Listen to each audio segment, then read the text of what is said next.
What is up, guys? It's your boy Wet Like Water, and today we're going to be talking about the most disappointing players in the NBA so far this season. So let's get started.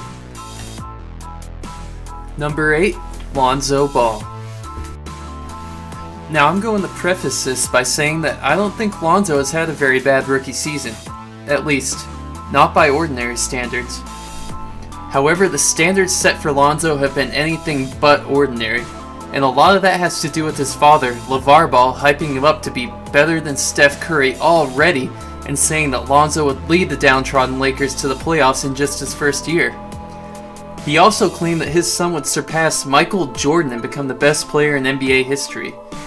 I mean, some of these statements are just crazy. And it wasn't only LeVar who set crazy expectations for Lonzo. His own organization did as well. During his very first press conference as a pro, Magic Johnson himself proclaimed Lonzo as the new face of the franchise, and said that he expected the number 2 ball jersey to be hanging in the rafters when all was said and done. So back to Lonzo's rookie season. He has struggled mightily on the offensive end, shooting a putrid 33% from the floor and 26.5% from the three-point line.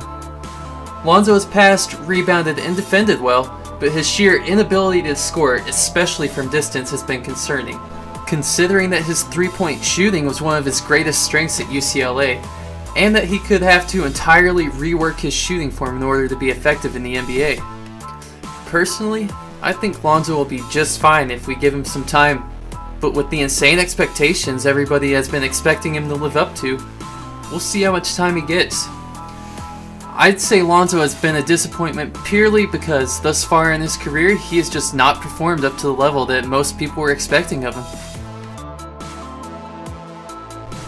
Number 7, Jusuf Nurkic.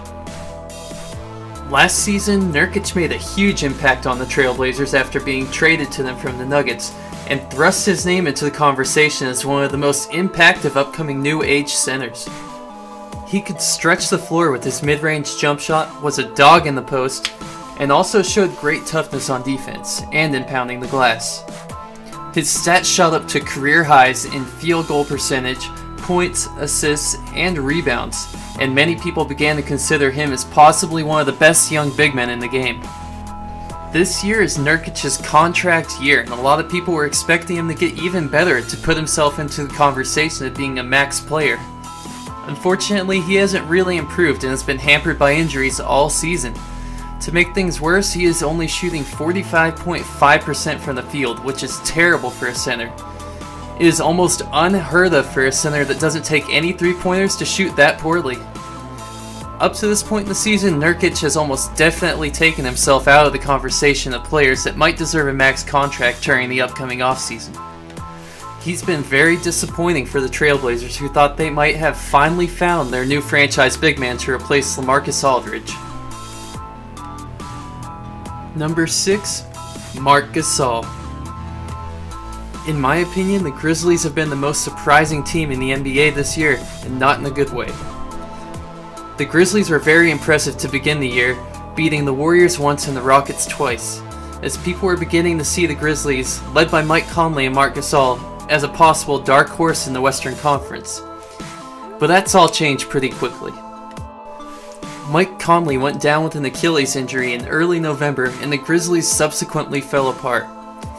Conley's last game was a win, but as soon as he went down, the Grizzlies went on an 11-game losing streak, during which their coach David Fizdale was fired. Since that losing streak, they have only gone 2-6 and are currently battling it out with the Mavericks for the bottom spot in the Western Conference. I think this shows that maybe Marc Gasol wasn't having as big an impact on the Grizzlies' success as people thought. The Grizzlies' failure since Conley's injury tell me that Marc Gasol is not the star he appeared to be, because star players' teams just don't go 2-17. Teams who lose their star player, well, that's a different story. I think that with what we've seen from the Grizzlies since Conley went down, it is safe to say that he is the lone star on that team, and was just making Gasol look better than he was. Number 5, Andrew Wiggins. When Andrew Wiggins was drafted, he was seen as possibly the best prospect since LeBron James, As a freakishly athletic 6'8" wing player with a 7-foot wingspan, Wiggins was seen as a player who could make a huge impact on both sides of the floor, but especially defensively. Unfortunately, that just hasn't panned out. His defense has been awful, and he is now thought of as one of the worst defenders in the entire league at the small forward position. It's almost as if he just doesn't try on the defensive end. But defense aside, his offense has also taken a step back this year. Wiggins has been averaging his lowest points per game since his rookie season, but that alone isn't too shocking since the Timberwolves just added another star player in Jimmy Butler. Wiggins was expected to take a backseat to Jimmy Butler when it came to scoring, but what is a surprise is Wiggins' field goal percentage is also the worst it's been since his rookie season. And this is in a year when most people thought he would shoot a higher percentage due to the extra open looks he would be getting as defenses keyed in on Jimmy Butler. Wiggins is also averaging a career low in free throw attempts, while also shooting a career worst from the line, where he is only hitting 63% of his shots. That is down 13% from just last season. This suggests both a lack of aggression and a lack of confidence, or maybe even just a lack of effort, which, as I said before, he has already shown for a while on the defensive end. It's disappointing for his fans to see that Andrew Wiggins hasn't really gotten any better, and not only that, he appears to have regressed back to a form very similar to his rookie year. But as sad as this might make some of us, I'm sure the Timberwolves are more disappointed than anybody else, considering that they just gave him a 5-year contract extension worth $150 million, largely based on the potential he had shown. This is really just heartbreaking. Number 4, Carmelo Anthony. The Thunder have been a surprise this year, to say the least. Just about every player on this team is underachieved, and that includes Carmelo Anthony. Before the season began, many people saw Melo as the piece that could make the Cavaliers or the Rockets competitive with the Warriors, and once he was traded to OKC, they too were seen as an instant potential threat to Golden State. However, with the Thunder struggling now, a lot of people are pointing fingers at Carmelo, saying that he does not want to play in a Thunder system and that he has unrealistic views of his own abilities at this stage in his career, which is hard to argue considering the fact that he is shooting his worst field goal percentage since he was 20 years old and is averaging career lows in both scoring and assists while just being an average rebounder. A lot of OKC fans have actually begun calling for Carmelo to start coming off the bench because the starting unit just seems to run better with Patrick Patterson in it, which is really disappointing considering the fact that the Thunder were expecting Carmelo to perform like an all-star, and his expectations for himself are obviously a lot higher than as a bench player. Number 3, Paul George. Paul George was one of the premier superstars in the NBA's Eastern Conference, and last year you could have made a case for him being the Eastern Conference's best player behind only LeBron James. Paul George also had a narrative similar to the one that won Westbrook his MVP trophy, in that he was seen as the lone superstar on an otherwise mediocre team. Obviously, Paul George agreed with this narrative as he publicly berated his teammates after every loss to the Cleveland Cavaliers in the first round of the playoffs, and even went as far as to publicly announce to the media that he would not be re-signing with Indiana once his contract was up after the 2017 and 2018 season. This put the Indiana Pacers in a tough spot because they knew they had to trade Paul George to avoid being left empty-handed, but he had destroyed his trade value by publicly announcing that he no longer wanted to be with the team. And this whole predicament presumably even led to Larry Bird stepping down as the Pacers' president of basketball operations. Paul George ended up being traded to the Thunder in the offseason for Victor Oladipo and Domantas Sabonis. This deal was widely regarded by the media as a steal, but up to this point in the season, the Thunder have been arguably the most disappointing team in the entire NBA. Teamed up with 2 other All-Stars in Westbrook and Melo, Paul George and the Thunder actually have the same exact record through 30 games at 15-15 that the Indiana Pacers had last season. The Pacers, a team that Paul George seemed to believe was full of a bunch of nobodies outside of himself. George has also been shooting a career-worst field goal percentage on a team where he has been getting more open looks than ever. Maybe this just shows his disinterest in the Thunder, and maybe he's just looking forward to joining a new team next season. Either way, it's safe to say that Thunder fans are definitely disappointed in him. Number 2, Karl-Anthony Towns.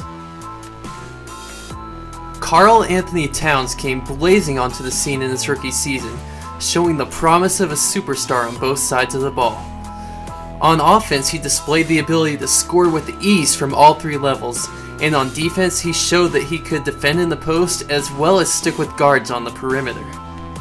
That promise and the incredible stats he put up as a rookie led him to become the first unanimous Rookie of the Year in NBA history.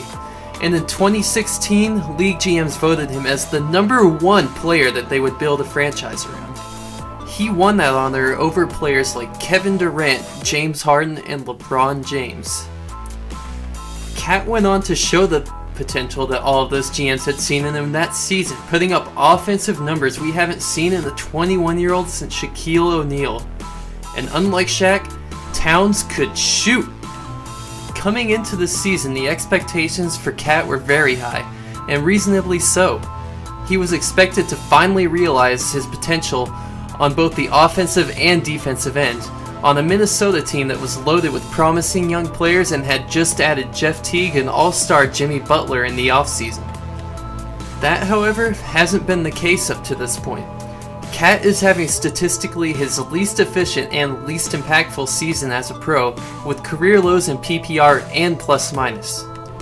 Worst of all, people are beginning to question his effort on the floor, especially on the defensive end, where it honestly does look like he isn't really trying at times, which seems to be a recurring theme with this Timberwolves team.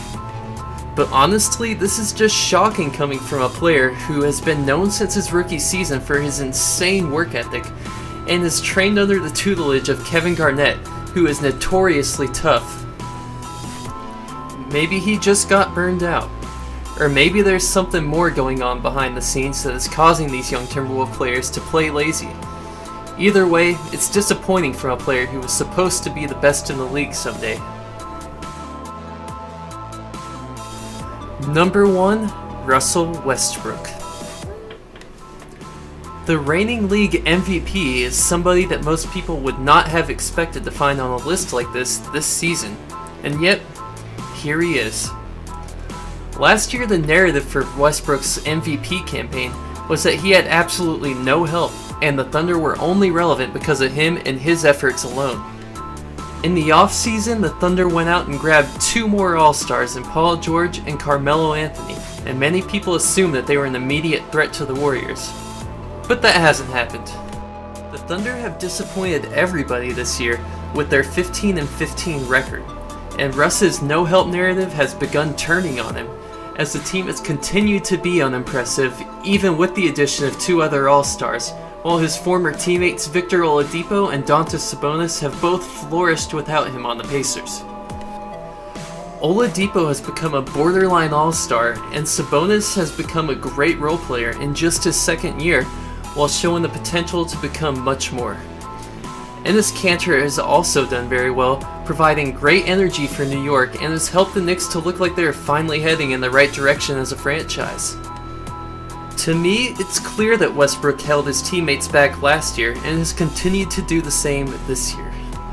This is evidenced by the fact that his 2 new All-Star teammates are having the worst statistical seasons of their entire careers, and the Thunder have struggled in nearly every game this season.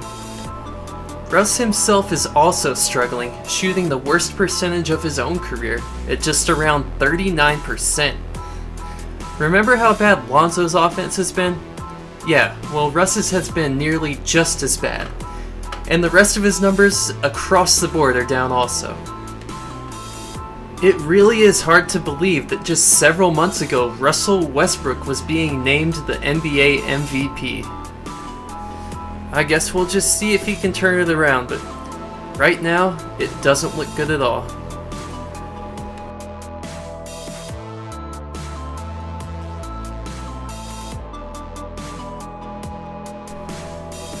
Again, this is wet like water. I make videos on everything to do with the NBA and just basketball in general, and I'm trying to upload a few times a week. Give me a like, subscribe, just to keep up with what's going on, and I'll see you guys next time.